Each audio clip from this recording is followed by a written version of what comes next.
Lauréat du prix Choiseul pour la 5e année consécutive, Stéphane Tiki est un jeune Français d'origine camerounaise qui, au travers de son expertise et de sa spécialisation en économie et relations internationales, est devenu au fil du temps, pour ainsi dire, l'homme qui chuchote à l'oreille des patrons francophones.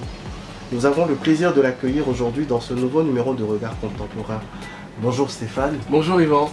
Vous allez bien? Ça va très bien et vous? Ça va. Ça va, très enchanté de vous accueillir aujourd'hui dans le cadre de ce nouveau numéro de Regard Contemporain. En dépit de votre emploi du temps que nous savons très chargé. Et déjà, d'ores et déjà, et surtout merci. Merci à vous d'avoir bien voulu vous rendre disponible pour effectuer cet entretien. Et avec votre permission, nous allons rentrer dans le vif du sujet. Avec plaisir. Avec la première préoccupation. Alors, président de Shabak Consulting et porte-parole du groupement du patronat francophone, c'est-à-dire GPF. Exactement. Telles sont les deux casquettes que vous arborez sur votre carte de visite. Au-delà de ces références professionnelles, qui est Stéphane Tiki? Yvan, d'abord, avant toute chose, j'aimerais vous remercier de cette invitation. J'aimerais aussi saluer la qualité et l'excellence de votre travail et du travail de vos équipes qui font qu'on a besoin de porter aussi dans les messages que nous portons une Afrique de l'excellence auquel on croit. Et avec des gens comme vous et des gens de votre équipe, on le voit en étant ici sur le terrain. Et c'est vrai qu'on avait évoqué cette interview à distance. Moi, je suis très heureux d'être ici avec vous et à vos côtés à Douala parce qu'en plus, ça permet de se connaître et d'échanger ensemble. La première question est pour moi très difficile parce que je trouve que c'est toujours très difficile de parler de soi à la troisième personne du singulier en parlant de son propre parcours soi-même alors qu'on est encore du monde des vivants, si on peut dire ça comme ça. Je dirais que Stéphane Tiki, c'est l'histoire d'un jeune garçon amoureux de la France et amoureux d'Afrique et amoureux du Cameroun en particulier, qui a fait ses études au Cameroun, né à Yaoundé en 18 septembre 1987 et qui a eu son bac à l'école française Suisse de Coulanges en 2005, qui est parti à Paris, à la Sorbonne, qui a fait des études d'économie d'entreprise et relations internationales, vous l'avez dit, qui a commencé d'abord son engagement dans la politique parce que j'étais passionné, j'étais engagé dans la lutte contre les blocages à l'université. Je me suis engagé dans un parti politique qui s'appelait l'UMP, et j'ai eu l'honneur, la chance et le privilège de devenir le premier Africain à devenir président des jeunes de toute l'histoire de la politique française, en étant président des jeunes de l'UMP lorsque le président de la République et le président du parti s'appelait Nicolas Sarkozy, qui est devenu aussi par la suite un parrain ou un mentor.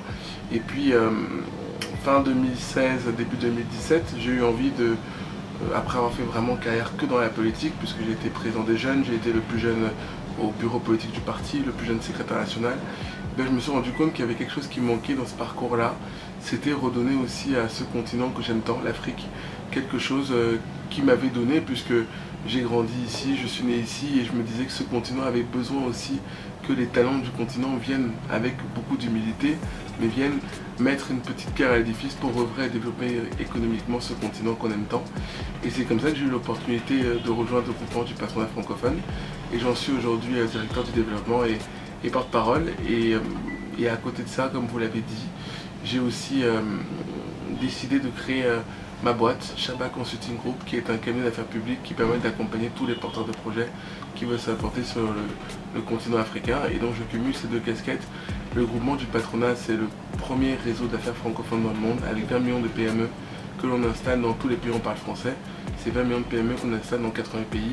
Donc j'ai cette première casquette. Et puis comme vous l'avez compris, au-delà de connecter les uns avec les autres, grâce à Shabak Consulting, je vais encore plus loin, j'accompagne les porteurs de projets, toujours avec deux ambitions particulières. La première, c'est œuvrer les uns avec les autres pour développer économiquement le continent. Et la deuxième, c'est plutôt le privilège et le bonheur de dire qu'on a tous et toutes cette passion et cette ambition de dire qu'on aime le continent et qu'on a envie et qu'on fait le rêve que demain, l'enfant qui soit né, que ce soit en ville, au village, d'où ils viennent, de tel ou tel parent, puisse s'en sortir et puisse faire mieux que ce que ses parents ont déjà fait. C'est très joliment dit. C'est une très belle présentation. Merci à vous. Et avec votre permission, nous allons quand même ouvrir une petite parenthèse.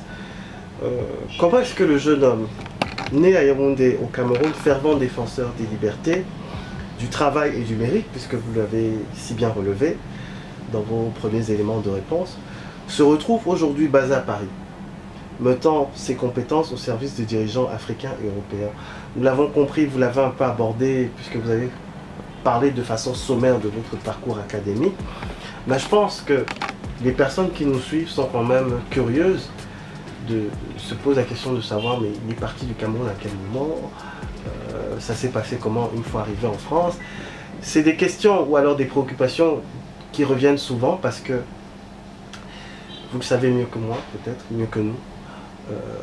Sur les 10 ou les 20 dernières années, on a pu observer une espèce de, je ne sais pas si on va parler de crispation, mais au niveau des conditions de vie, en tout cas des ressortissants africains qui partaient vivre à l'étranger, notamment sur la France.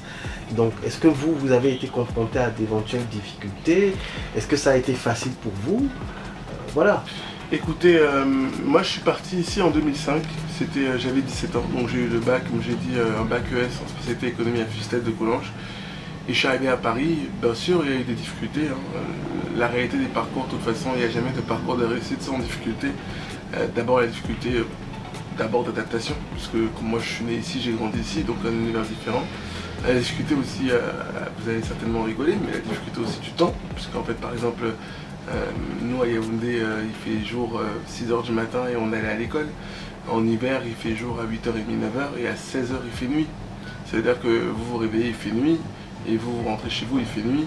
Le froid, les conditions, voilà, c'est des difficultés de la vie du quotidien, d'adaptation, et si vous me permettez peut-être même le mot d'intégration qu'il faut faire. Après aussi, la difficulté au niveau du parcours, adhérer à un parti politique, l'UMP, commencer au bas de l'échelle, sans avoir fait de grandes écoles, sans avoir fait Sciences Po, sans avoir été pistonné, sans avoir de parents issus de la politique, et monter les échelons les uns après les autres. Moi j'ai toujours compris que dans tous les cas, nous, on n'a pas le droit à une deuxième chance. Nous, il faut montrer qu'on veut être des meilleurs, il faut vouloir incarner l'excellence, il faut travailler plus que les autres.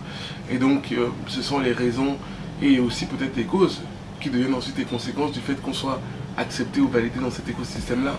Donc moi, j'ai toujours tout donné, travaillé, des hauts et des bas, mais tenu bon avec mes ambitions et mes objectifs. Et j'avais une belle phrase que je disais toujours et que je dis encore aujourd'hui, que je peux vous transmettre, c'est « je rêve ma vie et je vis mes rêves ». Le soir, je rêve à ce à quoi je pouvais aspirer, et le lendemain, je me réveille en portant le costume, en donnant tout avec passion et détermination de comment arriver au résultat du rêve que j'ai envie d'atteindre. Donc voilà, il y a eu des hauts, des bas, comme dans tous les parcours, mais voilà, je suis resté concentré en luttant contre les moments un peu difficiles, et j'ai la métaphore de dire souvent que pour moi, la vie, c'est comme la météo. Quand il pleut, on fait le dos rond, et après, on s'entoure de gens qui veulent notre bien, qui croient en nous. Et comme disait Adam Smith, on s'entoure de gens avec qui nous sommes complémentaires, qui vont nous apporter une force en plus de notre force. Moi je crois en ce théorème de l'addition. Et après ça, de toute façon, après la pluie vient toujours le beau temps. Merci Stéphane pour ces éléments de réponse. Et donc nous poursuivons notre échange avec une autre préoccupation. Pouvez-vous nous présenter Chaba Consulting Group? Quelle est la genèse de cette structure et quelles sont les activités que vous développez à travers elle? Avec plaisir, Yvan. Chaba Consulting, c'est une structure qui existe depuis bientôt 2 ans, que j'ai créée avec des partenaires et amis, parce que je me suis rendu compte qu'on a besoin aussi d'accompagner les porteurs de projets qui veulent s'implanter en Afrique. Il y a énormément de gens qui veulent aller en Afrique, mais qui ne savent pas d'abord dans quelle Afrique, parce que l'Afrique n'est pas un pays, c'est la somme de plusieurs pays, 54 pays comme vous le savez, et chaque pays a des besoins. Donc nous, on permet aussi d'analyser, en fonction de ce que vous avez, quels sont les besoins, si c'est compatible entre l'offre et la demande du pays dans lequel vous voulez aller, et surtout accompagner les porteurs de projets, parce que vous savez encore mieux que moi, pour qu'un projet puisse arriver et aboutir, il faut parler aussi avec les gens qui décident. Et donc moi, avec Chaba Consulting, on accompagne les porteurs de projets, d'où qu'ils soient du nord, qu'ils soient du sud, pour les aider à s'implanter sur le continent africain. On fait spécialement de l'accompagnement et du conseil. Pourquoi le nom Chaba? Chaba parce que je trouvais que ça représentait le mot espoir, et je trouve que dans la situation dans laquelle on est aujourd'hui, dans le monde d'ailleurs dans lequel on est aujourd'hui, on n'a plus beaucoup d'espoir de rien. On dit toujours que rien ne va, on parle toujours de tout ce qui va mal, on parle toujours de tout ce qui nous oppose, qui nous sépare. Et bien moi je dis à tout le monde, l'Afrique est pour moi le continent d'aujourd'hui et de demain. L'Afrique est un territoire d'opportunités. Alors oui, il y a des choses qui ne vont pas, il y a des choses qu'on peut améliorer, mais avec des talents, comme d'ailleurs aussi le vôtre, hein, cher Yvan, et dans ce domaine dans lequel vous excellez, mais aussi des talents comme le mien et comme d'autres, et ben, si on additionne les talents, et ben, on peut réussir à avoir l'espoir de pouvoir développer économiquement le continent. Le continent africain n'a pas besoin aujourd'hui qu'on lui parle d'aide, n'a pas besoin qu'on lui prenne par la main, il a besoin qu'on fasse du business, gagnant-gagnant. Et hier, je suis dans une école, hier et avant-hier d'ailleurs, j'ai fait 2 écoles, et je leur disais, les jeunes aujourd'hui que j'ai rencontrés, ils ont énormément de talent, ils ont énormément de potentiel. La seule chose dont ils ont besoin, c'est qu'on leur accompagne en leur montrant le chemin pour qu'ils puissent arriver et qu'ils aient l'espoir de se dire que c'est possible. Et moi, je leur disais, hier encore, je vous ai dit dans mon parcours que j'avais été président des jeunes de l'UMP. Et ben pour la petite histoire, jamais aucun Africain n'avait été président des jeunes de l'UMP de toute l'histoire de la 5e République. Moi, l'enfant de Yaoundé, qui disait à mes parents que je rêvais de rencontrer Nicolas Sarkozy, et ma mère me disait si tu rencontres déjà le maire de Yaoundé, c'est déjà une bonne chose. Et ben vous voyez que finalement, 20 ans plus tard, on se dit à force de passion, d'engagement, de tout donner, de ne rien lâcher, de tomber, parce qu'il faut tomber pour pouvoir se relever, et ben on peut arriver au résultat. Et moi j'ai l'espoir que nous, les talents qui ont né ici, mais qui ont réussi aussi en France, on a la capacité d'être pour moi ce qu'on appelle des bâtisseurs de ponts entre l'Europe et l'Afrique, et aussi la capacité de revenir ici dans nos pays qu'on aime tant pour venir apporter notre expérience. Je rajoute bien le mot expérience parce que les gens ici, ils ont énormément de talent, énormément de potentiel, et moi je crois que si on additionne leur talent et leur potentiel avec notre savoir-faire et notre expérience, et ben ce sont les conditions gagnantes pour que l'Afrique prenne la hauteur de la valeur qu'elle doit incarner. Pourquoi l'économie? Pourquoi les relations internationales? Qu'est-ce qui vous a déterminé à vous spécialiser dans ces domaines-là? Déjà parce que moi j'ai toujours été fan d'économie, même quand j'étais à l'école, puisque en seconde déjà j'ai étudié l'économie. J'ai grandi avec des grandes personnalités comme Adam Smith, Joseph Schumpeter, qui m'ont inspiré. Adam Smith notamment dans la division du travail, avec, comme je le disais encore tout à l'heure, se spécialiser dans ce dans quoi on est bon et s'entourer dans ce dans quoi on est moins bon. Joseph Schumpeter sur des solutions créatrices, sur l'innovation, et parce que l'économie a aussi la capacité d'être impactante. Vous savez, la politique a quand même ce défaut que lorsque vous dites que le ciel est bleu, même les gens qui savent que le ciel est bleu, mais juste parce que c'est vous qui l'avez dit, ils vont dire que le ciel est gris. L'économie est quand même plus concret. Lorsque vous œuvrez pour construire une école, lorsque vous œuvrez pour créer un emploi, lorsque vous œuvrez pour embaucher quelqu'un, et les gens sont conscients de ce que vous faites au quotidien parce que ça augmente le pouvoir d'achat, ça améliore la qualité de vie. Et moi j'étais vraiment amoureux de ce mot que j'aime tant, qui est le mot impactant. C'était mon rêve d'être impactant. Et je trouve que l'économie a cette force de pouvoir impacter au quotidien. Donc les relations internationales, on peut dire que c'est venu en complément de votre passion pour... Exactement, parce que je me suis dit que nous devons bâtir des ponts entre l'Europe et l'Afrique. Nous devons bâtir des ponts aussi entre l'Afrique et l'Afrique. Je trouve par exemple qu'on ne communique pas encore assez entre l'Afrique francophone et l'Afrique anglophone. Je trouve que dans les rapports aujourd'hui entre le Nord et le Sud, on veut vraiment avoir des rapports gagnant-gagnant, où les entrepreneurs du Nord qui viennent doivent comprendre qu'ils doivent gagner, mais ceux qui sont ici doivent aussi gagner. Et j'aimerais aussi qu'on fasse du Sud-Sud, c'est-à-dire que l'entrepreneur d'ici fasse confiance aussi à l'entrepreneur du Gabon, de la Côte d'Ivoire, du Sénégal, parce que le talent n'est pas forcément toujours très loin. Il se trouve aussi ici à côté de nous. Et maintenant, une autre préoccupation au sujet du GPF. En tant que porte-parole de cette organisation, si vous deviez la présenter aux personnes qui nous suivent, que diriez-vous? Vous allez être content, ça va être très simple. Le GPF, c'est le groupement du patronat francophone qui existe depuis 1987. C'est le premier réseau d'affaires francophones dans le monde basé sur les PME. Avec 20 millions de PME dans 80 pays que nous installons au quotidien, nous avons une seule ambition, c'est bâtir des ponts entre l'offre et la demande et bâtir des ponts entre les pays. Ça veut dire que nous avons la capacité aujourd'hui d'installer une PME canadienne au Cameroun. Nous avons la capacité aujourd'hui d'installer une PME camerounaise au Canada. Et mieux que ça les amis, nous avons aussi la capacité d'installer une PME camerounaise en Côte d'Ivoire. On fait du nord-sud, sud-sud, sud-nord. Donc le GPF vraiment, c'est de la diplomatie économique, c'est connecter l'offre et la demande en faisant des besoins, grâce aussi à l'intelligence économique qui nous permet d'analyser le marché, de savoir quels sont les besoins dans tel ou tel pays et de connecter directement les entrepreneurs avec les décideurs. À côté de ça, on a créé une branche sport aussi, qui est présidée par Teddy Riner, que vous connaissez tous, parce qu'on a des fonds d'investissement qui financent les carrières des sportifs en cours de carrière et qui préparent leur conversion. Et là aussi, on a une branche qu'on vient de créer il y a peu de temps, qui est une branche culture, qui est présidée par Franck Kakou, qui est le directeur général d'Universal Music, parce qu'on croit aussi à l'économie de la culture pour justement aider les artistes et les accompagner. Voilà, donc c'est ça en fait le groupement du patronat. Vraiment économie, PME, développement économique, bâtir des ponts entre l'offre et la demande, bâtir des ponts entre le nord et le sud, bâtir des ponts entre le sud et le sud, et enfin bâtir des ponts aussi entre le sud et le nord. Et nous poursuivons avec notre focus sur GPF, avec votre permission. Avec plaisir. Peut-on GPF et développement économique de l'Afrique, quels sont vos insights à ce sujet? On a pensé poser cette question parce que nous le savons tous, nous sommes au terme de l'année 2024, l'année 2025 qui se profile à l'horizon. Et d'un point de vue économique, il faut toujours se projeter. Et donc cette question derrière, en fait, c'est la question en termes de perspective, bien entendu. Oui, bien sûr. Écoutez, Yvan, l'année 2024 était très importante pour nous, d'abord parce qu'on a organisé un événement sur l'excellence de diaspora en février dernier. Ensuite, on a organisé le Forum international des entreprises francophones qu'on a organisé à Villers-Cotterêts, la Cité internationale de la francophonie, qui était l'événement économique avant le sommet de la francophonie. On a participé évidemment au sommet de la francophonie sur un événement qui s'appelait Francotech, qui rassemblait tous les francophones qui peuvent entreprendre, créer, innover ensemble en parlant français, parce que c'est ça aussi l'idée. Et donc voilà, l'année a été très intense pour nous, c'est notamment le sommet de la francophonie en France, hein, je crois que c'était la première fois depuis 100 ans qu'il y avait ça. Donc on a été au cœur de cet événement-là où nous avons participé. L'année 2025 sera aussi importante pour nous parce qu'on va organiser entre le 25 et le 29 mai prochain le Forum international des entreprises francophones, le FIEF.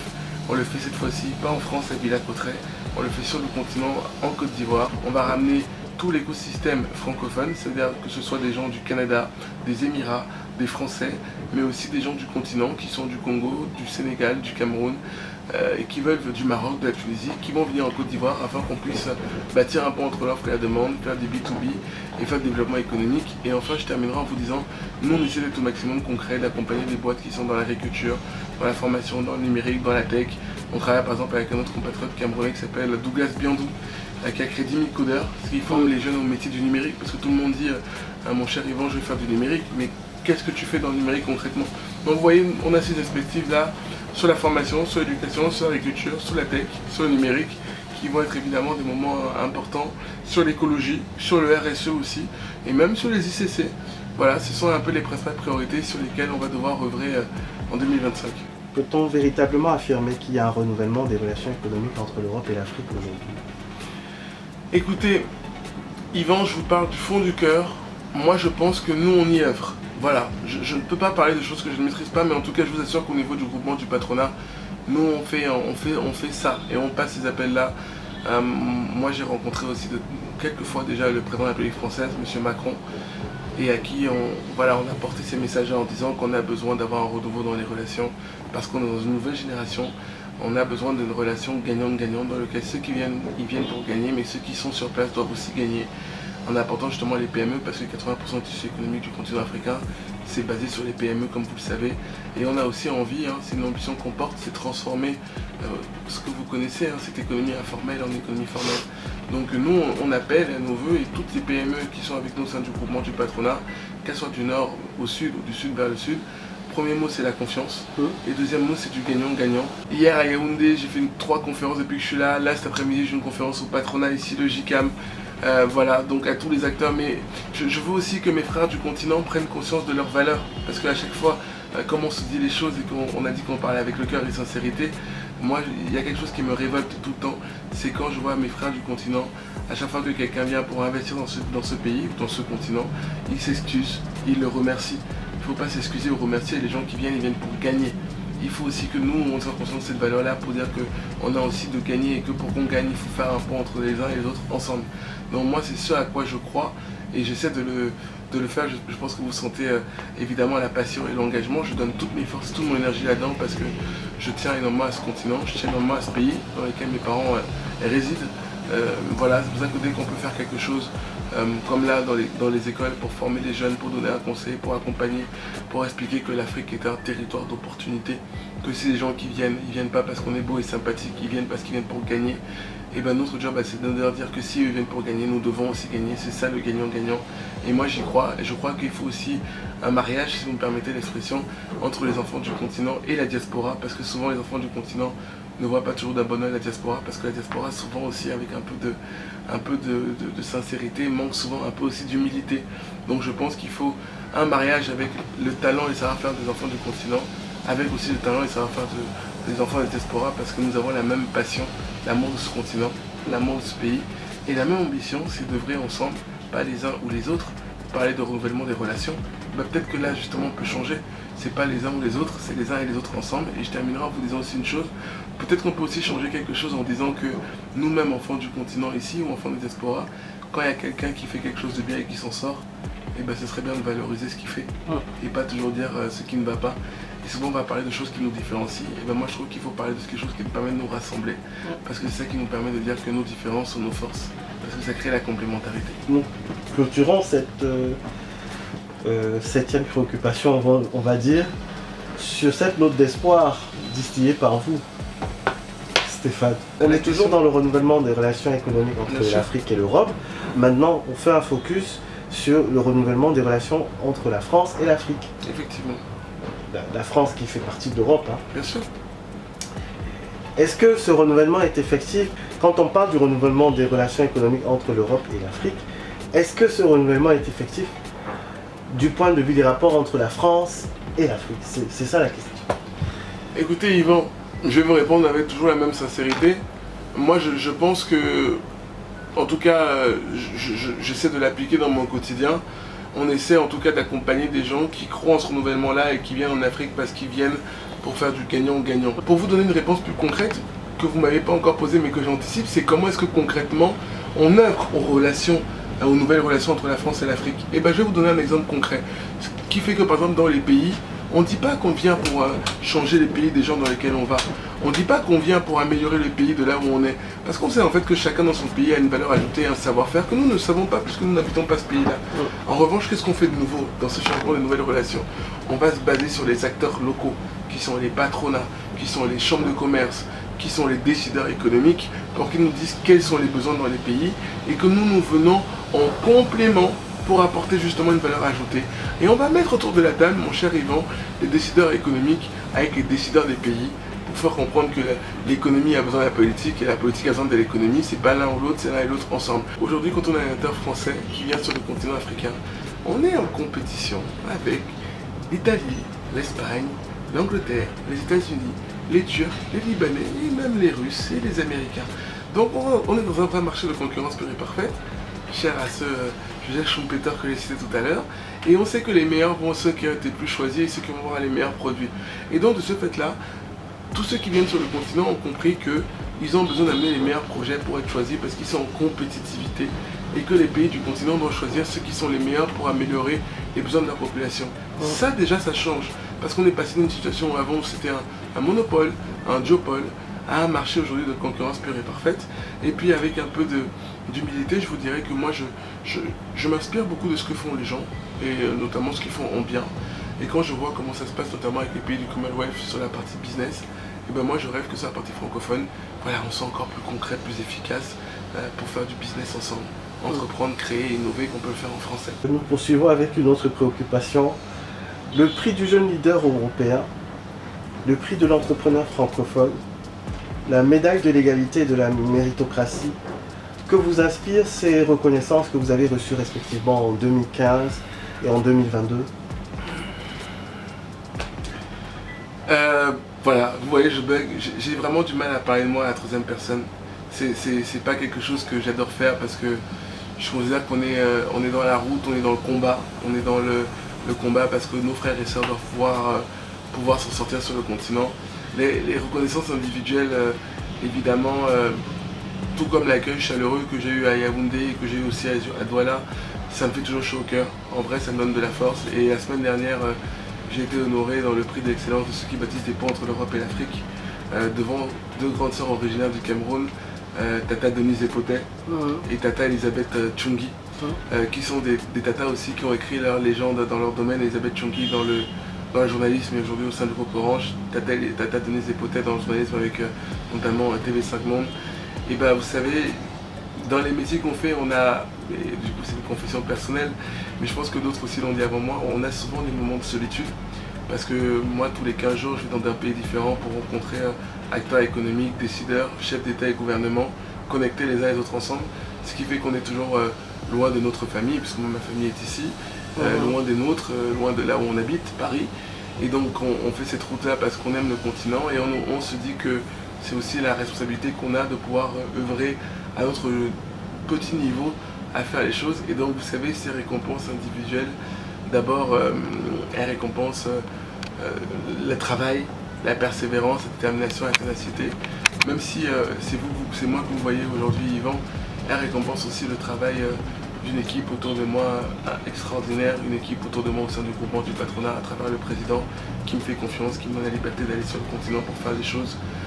À travers aussi mes équipes de Shabak Consulting qui font que quand je suis à l'étranger comme ça, ils tiennent la boutique à Paris et qu'on essaie d'aller au concret pour essayer de développer comme le pays. Donc voilà, ces récompenses individuelles sont pour moi toujours une marque de fierté et pour moi ce sera aussi ce que je laisserai d'abord pour que mes parents qui ont beaucoup misé sur moi puissent aussi être fiers, mais aussi pour que mes enfants demain puissent voir que leur papa a essayé de faire ce qu'il a pu faire à ce niveau-là. Donc c'est énormément d'émotions et je pense que vous l'entendez dans ma voix, c'est énormément de fierté, mais surtout ça me donne encore plus de passion, de force, de détermination pour me dire que les gens ont confiance en moi, ils croient en moi et ils ont besoin qu'on fasse du concret.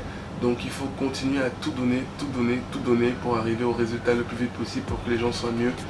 Et du coup ça permet de faire que comme on adore ce qu'on fait et qu'on puisse avoir passion, le soir on dort très bien parce qu'on est hyper fatigué mais aussi hyper content de se dire que on arrive à faire des choses pour œuvrer pour des gens. Donc voilà, donc moi je suis très très fier. En 2015 c'était un vrai prix qui m'a vraiment beaucoup touché. Ensuite tous les prix que j'ai eus m'ont énormément touché. 2022 c'était un moment particulier parce que j'étais entrepreneur de l'année et la femme qui était entrepreneur de l'année c'était la ministre de l'égalité des chances, Elisabeth Moreno. La médaille de l'égalité des chances c'était un moment très émouvant parce que c'était un moment d'émotion puisque j'ai reçu cette médaille dans un ministère français par une ministre française en exercice. C'est la France qui vous rend hommage aussi comme ça.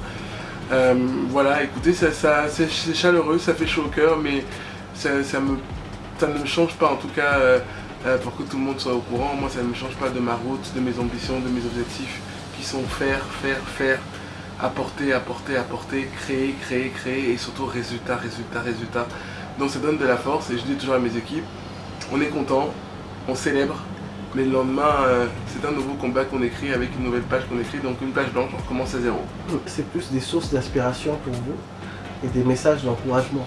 Oui, vous savez quand vous êtes honoré, d'abord c'est une reconnaissance parce que voilà, c'est vous qui avez été choisi, donc ça veut dire que ce que vous faites en tout cas ça donne confiance aux gens et ça inspire les gens et que ces gens se disent bah ça mérite d'être honoré parce qu'ils donnent tout. Donc déjà ça fait toujours plaisir, ça fait chaud au cœur et je remercie les gens qui croient en moi. Avec un peu d'humour, je vous dirais que voilà, je suis très heureux de ça parce que quand mon parcours a commencé, ce n'était pas le cas. Voilà, je fais partie de gens sur lesquels on ne misait pas. Je fais partie des gens sur lesquels on ne tendait pas la main. Je fais partie des gens sur lesquels on ne croyait pas, en qui on ne croyait pas. Et réussir à avoir renversé la table, si on peut dire ça comme ça veut dire que je me suis battu pour acheter cette crédibilité-là. Et donc je suis très heureux. Mais ça me donne aussi l'exigence de dire que si les gens me font confiance, et ben, je dois forcément être dans l'excellence, dans le perfectionnisme pour que les gens continuent à me faire confiance et croire en moi. En tant que spécialiste des relations internationales et du commerce transcontinental, c'est-à-dire Europe-Afrique, y a-t-il des expériences mémorables que vous avez vécues et que vous souhaitez partager avec les personnes qui nous suivent? Alors oui, bien sûr, il y en a des tonnes et des tonnes d'expériences, mais je vous raconterai la plus récente. C'est que dans un pays un peu plus loin, le Congo-Brazzaville, on a réussi à faire adhérer au sein du groupement du patronat francophone deux entités importantes pour nous, le FIGA, qui est le Fonds de développement des PME, et l'UNOC, qui est le patronat. Les deux sont adhérents chez nous, ils travaillent ensemble main dans la main, et aujourd'hui le FIGA finance gratuitement les jeunes qui ont envie de monter des PME au Congo. Une fois que ces jeunes sont financés, bien sûr, vous l'avez compris, si les projets sont fiables et rentables, une fois que ces jeunes sont financés, ils intègrent le patronat qui est un réseau d'affaires qui les accompagne à s'en sortir. Ça, c'est une grande fierté de dire qu'on a rassemblé les uns et les autres autour de la table. Et en deux, oui, on a accompagné aussi au Sénégal il n'y a pas longtemps une jeune fille qui était dans l'agriculture, l'avoir accompagnée, qui avait une TPE puisqu'elle était avec 1 ou 2 salariés, pardon. Aujourd'hui, ils sont 7 ou 8 salariés. C'est ça qu'on fait du développement économique et qu'on fait grandir les gens. Vous voyez, c'est du concret au concret. Voilà. Et aussi, dernier petit exemple, avoir réussi à convaincre un entrepreneur ivoirien qui était dans l'informel à devenir aujourd'hui un entrepreneur qui est dans le formel. Mais voilà, c'est ces choses concrètes qu'on fait au quotidien dans cet accompagnement en fonction des besoins des pays. Et maintenant, trois éléments de l'actualité socio-économique qui vous ont marqué au cours de l'année 2024. Je vous ai dit, moi je trouve que avoir organisé le sommet de la francophonie, déjà le Francotech, qui était le sommet économique de la francophonie, qu'on va d'ailleurs réussir à conserver et garder dans le reste du monde, c'était pour moi quelque chose de marquant. Ensuite, dans le développement économique, on va faire plaisir à notre belle famille, la Coupe d'Afrique des Nations, qui a quand même révélé la qualité des stades. la qualité des routes, la qualité des infrastructures a été pour moi un élément économique, puisque d'ailleurs ça a créé des emplois, vous voyez les gens construisent des stades, mais ça a permis aussi de développer économiquement le pays et de montrer que l'Afrique est un territoire d'opportunité qui rime aussi avec excellence. Voilà, et puis quel autre événement économique qui m'aura marqué? En réalité, comme tous les 15 jours, je vais dans des sommets économiques, mais je pourrais parler du sommet qu'on a eu aussi sur la préservation de la planète, qui a été au Congo-Brazzaville, qui était un moment important pour montrer que aussi, nous devons être aussi éco-responsables, de se dire que cette planète qu'on aime tant, et bien, il faut la protéger, la préserver. Et pour moi, il faut faire de l'économie aussi là-dessus. Notamment, on a parlé de la pollution, on peut aussi parler de la reforestation. Ce sont des causes qui m'intéressent beaucoup. Donc vous voyez, ce sont les causes qui m'ont le plus intéressé dans l'année. Mais voilà, sachez qu'en tout cas, moi j'ai fait des sommets économiques, que ce soit au Maroc, que ce soit en Tunisie, que ce soit au Congo-Kinshasa, que ce soit au Cameroun, que ce soit au Congo-Brazzaville, voilà, en Côte d'Ivoire. Donc j'ai essayé de tourner partout dans ces sujets-là, mais je vois que les problématiques, ça c'est à peu près les mêmes, sur l'agriculture, sur la formation, sur la tech, sur le numérique, mais vraiment avec la même ambition, c'est le développement économique. C'est peut-être la question la plus difficile de l'entretien. Écoutez, ce qui m'anime au quotidien, d'abord c'est, vous savez, vous avez bien parlé de mon parcours, mais je le dis souvent à tous ceux qui me connaissent depuis très longtemps, depuis cet engagement qui a commencé en particulier en 2006, même dans la vie politique, j'ai la même passion. Nous sommes en 2024, 18 ans plus tard, j'ai la même passion. Bon, j'ai un peu moins de cheveux, voilà, parce que ceux qui m'ont connu d'avant savaient que j'avais une vraie touffe au début de mon engagement, mais non, sans humour. Non, j'ai la même passion, la même détermination, et vraiment j'ai l'ambition, moi, de faire, de convaincre, et surtout d'apporter des résultats, pour que, en fait, mon vrai rêve, c'est d'abord de promouvoir cette Afrique de l'excellence, d'améliorer l'image de l'Afrique en France, d'améliorer l'image de la France en Afrique, en accompagnant justement des gens qui viennent pour faire du concret, sur du gagnant-gagnant, avec, comme on disait tout à l'heure, mon cher Yvan, le renouvellement de ces relations-là. J'ai aussi l'ambition voilà, vous savez, depuis que je suis né, mes parents me disent que l'Afrique est le continent d'aujourd'hui et de demain. Et bien moi, j'ai pas envie de dire ça à mes enfants. J'ai envie qu'on soit le continent tout court. Et qu'aujourd'hui, que tu sois né dans un village, que ton père soit éboueur, que tu puisses devenir PDG d'un grand groupe, ce genre de rêve. Et c'est pour ça que j'ai beaucoup de gens qui m'inspirent, qui sont autour de moi. Vous voyez le profil d'une dame comme Elisabeth Moreno, d'une dame comme Rachida Dati. Quand vous voyez les parcours de ces gens-là qui sont hyper inspirants, et bien moi j'aimerais que ces parcours qui sont inspirants deviennent des parcours comme tout le monde. Et que ça veut dire que l'inspiration fait de la chose que ça veut dire que la personne qui a fait ça, elle est exceptionnelle. Mais moi j'aimerais rendre cette exceptionnelle en quelque chose de normal qui font que aujourd'hui, si tu fais des bonnes études, si tu as un bon diplôme et que tu as l'envie, l'ambition et la passion, tu peux atteindre l'objectif que tu t'es fixé dans le monde professionnel. Parce qu'aujourd'hui, on a quand même des jeunes qui ont énormément de qualité, qui ont des bons diplômes, mais qui par manque de travail dans certains pays, par manque d'embauche, ils vont faire des travaux entre guillemets qui n'étaient même pas dans les aspirations, mais ils ont besoin de les faire parce qu'ils ont encore besoin de répondre aux besoins de première nécessité qui sont manger et boire. Voilà, donc moi j'aimerais qu'on puisse avoir ce rêve-là, et puis je terminerai aussi en vous disant que j'aimerais qu'on œuvre aussi sur le monde de la culture, parce qu'on a l'impression que quand on est en Afrique, la culture est un luxe. Aller au théâtre, aller au cinéma, peut-être aller à l'opéra un jour, mais pour l'instant c'est pas possible, parce que si vous devez mettre 25 000 francs CFA pour aller au théâtre, alors que vous gagnez 60 000 francs CFA, c'est pas possible. La réalité c'est que ces 60 000 francs CFA, vous allez les mettre pour nourrir votre famille, pour nourrir vos enfants, pour payer l'école, pour manger et boire, qui sont les besoins de première nécessité. Et ben moi je me dis, si on arrive à implanter des boîtes, que ces boîtes elles s'implantent et qu'elles forment les jeunes, qu'elles forment la main d'œuvre, qu'elles les apprennent à être indépendants, autonomes, à pouvoir eux-mêmes se former, qu'elles les embauchent en augmentant leur pouvoir d'achat, et ben demain, ces gens-là qui gagnent 60 000 francs CFA, et ben ils gagneront 100 à 150 000 francs CFA. Et si c'est le cas, vous pouvez mettre 25 000 ou 30 000 pour aller au théâtre, au cinéma et à l'opéra, et développer cette culture qui est pour moi aujourd'hui encore une culture élitiste, et la transformer en culture populaire. Y a-t-il des éléments qui vous servent de boussole pour garder cela à l'esprit dans la conduite de vos activités quotidiennes? Oui, il y a ma fameuse phrase « je rêve ma vie et j'y mes rêves » comme je l'ai dit tout à l'heure, et après, non, le terrain. J'assure que en étant tous les 15 jours dans un pays différent, en allant rencontrer la population, en parlant avec les acteurs économiques des pays, en échangeant énormément avec la jeunesse, parce que pour moi la force de l'Afrique, c'est d'abord la richesse de son capital humain, et évidemment la richesse de sa terre, mais la richesse de son capital humain. Et en voyant les difficultés aussi auxquelles nos frères sont souvent confrontés, la réalité c'est que, oui, je me dis bon voilà, Il y a besoin, il y a besoin, il y a besoin. Restons les pieds sur terre. Un mot pour la fin, Stéphane. Un mot pour la fin pour remercier Yvan et ses équipes qui font un travail remarquable ici depuis Douala. C'est pour moi une immense fierté d'être aujourd'hui dans ces rendez-vous-là à vos côtés. Un mot pour notre jeunesse et pour tous ceux qui nous écoutent. Les amis, l'Afrique est un territoire d'opportunités. Ayez confiance en vous, vous n'avez aucune limite. La seule limite, c'est vous qui la fixez. Ayez des rêves. Si vous avez des rêves, vous les racontez aux gens et que les gens n'en rigolent pas si vous n'avez pas rêvé assez fort. Donnez tout pour réaliser vos rêves et vous allez voir, à force de tomber, de se relever, de passion, d'ambition, de détermination, les uns avec les autres, pas les uns ou les autres, que ce soit enfants du continent ou enfants de la diaspora, nous allons œuvrer en additionnant nos forces pour redonner et pour donner à l'Afrique ses lettres de valeur, pour que l'Afrique soit à la hauteur de ce qu'elle mérite vraiment. Et ça, c'est pas le travail d'Yvan, c'est pas le travail de Stéphane, c'est notre responsabilité aux uns et aux autres que chacun puisse se faire avec son humble niveau dans le domaine qui lui convient le mieux. Merci encore. Merci Stéphane. Donc nous terminons sur cette note d'engagement et d'espoir.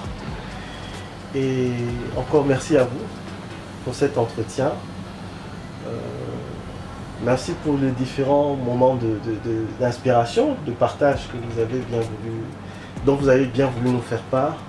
Et nous espérons avoir le plaisir de vous retrouver dans le cadre d'une prochaine édition de Regard Contemporain ou dans le cadre d'une autre rubrique du magazine, bien entendu pour un entretien.